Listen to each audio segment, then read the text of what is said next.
సృష్టి హాస్పిటల్ కి సంబంధించిన బాగోతాలు ఒక్కొక్కటిగా బయటపడుతూ ఉండడంతో ఐవీఎఫ్ సరోగసీపై అవగాహన కల్పిస్తున్నారు ప్రముఖ గైనకాలజిస్టులు. ముందే తెలుసుకొని ఐవీఎఫ్ సరోగసీకి వెళ్లాలంటున్నారు. ఈ విషయాలపై టీవీ9 తో ప్రముఖ గైనకాలజిస్ట్ డాక్టర్ సౌజన్య మాట్లాడారు. దంపతులకు అవసరాన్ని బట్టి 40 నుంచి 50 టెస్టులు చేయాల్సి ఉంటుందంటున్నారు.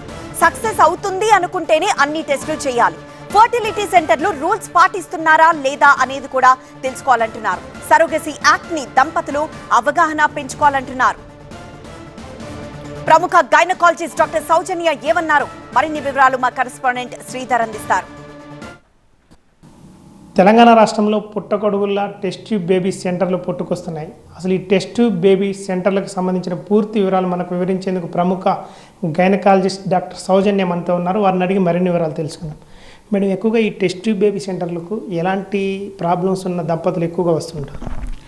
నార్మల్గా దంపతులకి పెళ్ళై 1 year అయ్యి ఇద్దరు సెక్షువల్గా యాక్టివ్ ఉండి ప్రెగ్నెన్సీ రాకుండా ఏదైనా కష్టపడుతున్నారు అంటే కనుక ఇన్ఫర్టిలిటీ సెంటర్స్ని ఆశ్రయిస్తూ ఉంటారు.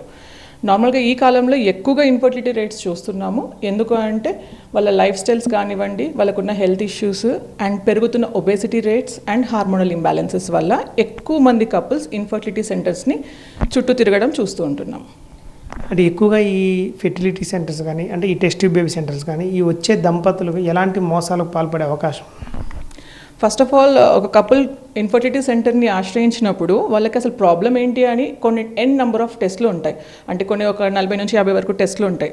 డిపెండింగ్ అపాన్ వాళ్ళ క్లినికల్ హిస్టరీ ప్రకారం అన్ని టెస్టులు చేయించడం జరుగుతూ ఉంటుంది. కొన్ని సందర్భంలో మొదటి దశలోనే అన్ని తెలుసుకోవాలనేసి మోర్ నెంబర్ ఆఫ్ టెస్ట్లు కూడా చేయించే సందర్భాలు కూడా ఉంటాయి.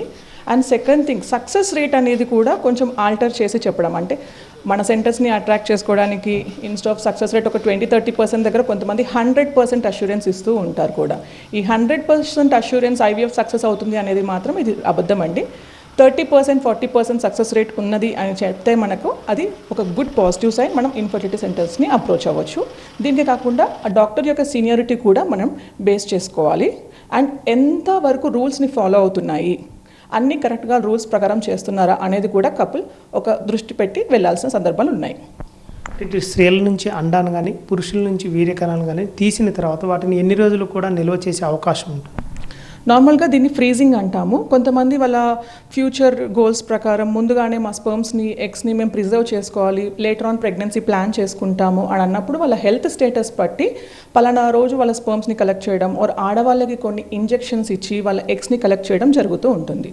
దీన్ని క్రయో ప్రిజర్వేషన్ అంటే ఫ్రీజింగ్ ద్వారా ఫర్టిలిటీ సెంటర్స్లో హూ ఆర్ రిజిస్టర్డ్ ఫర్టిలిటీ సెంటర్స్లో స్పర్మ్ బ్యాంకింగ్ కానీ, ఎగ్ బ్యాంకింగ్ కానీ ఆర్ కొంతమంది ఆ రెండింటిని ఫ్యూజ్ చేసి ఎంబ్రియోస్ని కూడా ప్రిజర్వ్ చేసుకుంటూ ఉంటారు. ఇవన్నీ కొన్ని ఇయర్స్ వరకు మనం ఫ్రీజ్ చేసుకోవచ్చు depending upon the storage conditions. వాళ్ళు ఎంతవరకు కరెక్ట్ రూల్స్ అండ్ రెగ్యులేషన్స్తో మనం స్పర్మ్స్ని, ఓవాని ఫ్రీజ్ చేసుకుంటున్నాం, దాని ప్రకారం కొన్ని ఇయర్స్ వరకు కూడా మనం ఫ్రీజ్ చేసి పెట్టుకోవచ్చు. ఇటు స్త్రీల్లో అండాలు కానీ, ఇటు పురుషుల్లో వీర్యకణాలు కానీ ఎక్కువగా పెరగటం కోసం ఇటు హార్మోన్ ఇంజెక్షన్లు ఉపయోగిస్తుంటారు కదా. ఈ హార్మోన్ ఇంజెక్షన్లు వేయటం వల్ల భవిష్యత్తులో ఎలాంటి ఆరోగ్య సమస్యలు వచ్చే అవకాశాలు? కొంతమంది మేము ఎర్లీగా ప్రెగ్నెన్సీ అయిపోవాలి, మాకు టైం లేదు, మాకు ఈ గోల్స్ ఉన్నాయి, మాకు ప్రెషర్ ఉన్నాయి అనేసి మాకు 1 monthలోనే ప్రెగ్నెన్సీ రావాలి అని కొంతమంది ప్రెషర్ చేస్తుంటారు. కొంతమందికి నిజంగానే ఎగ్ కౌంట్ అనేది చాలా తక్కువగా ఉంటుంది. అలాంటి సందర్భంలో ఏం చేస్తామంటే ఎగ్ కౌంట్ ఉన్న వాళ్ళకి, తక్కువగా ఉన్న వాళ్ళకి ఎగ్ గ్రోత్ పెరగడానికని ఇంజెక్షన్స్ ఇస్తూ ఉంటాం. ఫ్రమ్ డే 3 నుంచి డే 10 వరకు ఆల్టర్నేట్ డే స్కాన్స్ చేసుకుంటూ ఇంజెక్షన్స్ ఇవ్వడం జరుగుతుంది. అది ఎగ్స్ గ్రోత్ అవ్వడానికి కోసం మాత్రమే. సో ఇలాంటి నంబర్ ఆఫ్ ఇంజెక్షన్స్ ఎక్కువైనా కొద్దీ వాళ్ళ బాడీ మీద ఎఫెక్ట్ అనేది ఉంటుంది. అది ఎలా అంటే వెయిట్ గెయిన్ కానివ్వండి, వాళ్ళ హార్మోనల్ ఇంబ్యాలెన్స్ కానివ్వండి, ఆర్ ఫేస్ పైన పింపుల్స్, కొన్ని సందర్భంలో ఎగ్ కౌంట్ అనేది డ్రాస్టిక్గా తగ్గిపోవడము, ఆర్ ఓవరీ డ్యామేజ్ అవ్వడం, అంటే పికప్ టైంలో ఓవరీ డ్యామేజ్ అవ్వడం, కొన్నిసార్లు లోపల అతుకులు కూడా ఫామ్ అవ్వడం అనేది చూస్తూ ఉంటాము. సో కరెక్ట్ పద్ధతిలో కరెక్ట్ ట్రీట్మెంట్ తీసుకోవడం చాలా బెటర్. అంటే ముఖ్యంగా అసలు అద్దె గర్భం అంటే ఏమిటి? అద్దె గర్భం ధరించడానికి ఎలాంటి నియమ నిబంధనలు పాటించాలి? అద్దె గర్భాన్ని మనం సరోగసీ అని కూడా అంటామండి. రీసెంట్గా మనకు 2024లో సరోగసీ యాక్ట్ గైడ్లైన్స్ అనేటివి కొత్తగా వచ్చాయి. దీని ప్రకారం ఏంటంటే కపుల్ మ్యారేజ్ అయ్యి 5 years అయ్యాయి, ప్రెగ్నెన్సీ రావట్లేదు ఐవీఎఫ్ కానీ వేరే ప్రయత్నాలు కానీ చేసినా ప్రెగ్నెన్సీ రాలేదు ఆర్ తల్లి యొక్క గర్భం ప్రెగ్నెన్సీని మోసే క్యాపబిలిటీ లేదు అని అన్నప్పుడు అర్ధ గర్భాన్ని ఆశ్రయించవచ్చు. ఎక్కువగా జంక్ ఫుడ్స్ తినడము, lack of physical activity, exercise లేకపోవడము, దీనివల్ల కూడా ఇన్ఫర్టిలిటీ రేట్స్ చూస్తున్నాం. నెక్స్ట్ థింగ్ పీసీఓడి, ఎంతసేపు కూర్చొని వర్క్ చేయడం, ఫిజికల్ యాక్టివిటీ లేకపోవడం వల్ల ఆడవాళ్ళలో పీసీఓడి అనేది పెరగడం.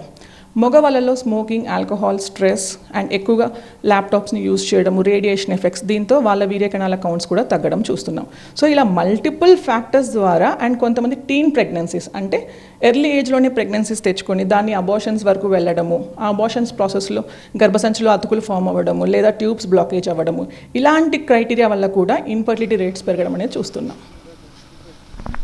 మారుతున్న జీవన శైలి కారణంగా రకరకాల కారణాలతో ప్రస్తుతం ఇటు దంపతులకు సంతానం అనేది తక్కువగా ఉంటుంది.